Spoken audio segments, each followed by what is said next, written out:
Siguro nakita nyo na to sa mga FYT nyo na no choice ka pag commuters ka. Ina guys, opportunity sa lahat yan guys pag natayo yan. At saka yung mga sinasabi ng mga bad comment, wala man ng positive comment yan. Dapat ako mag-comment ng positive, pero nagagawin ko na lang ng video. Malay mo sumikat pa ako. Charot lang.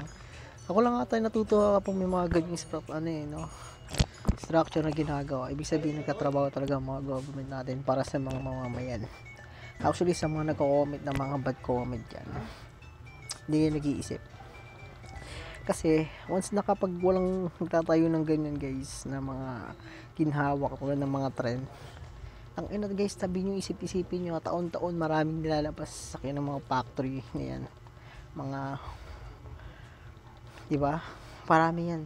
Ina, kung magtsatsaga ka sa palipat-lipat ng mga sasakyan, ng mga bus, jeep, tricycle, ina hassle yun, diba? Tapos pa iba-iba pa mga fare.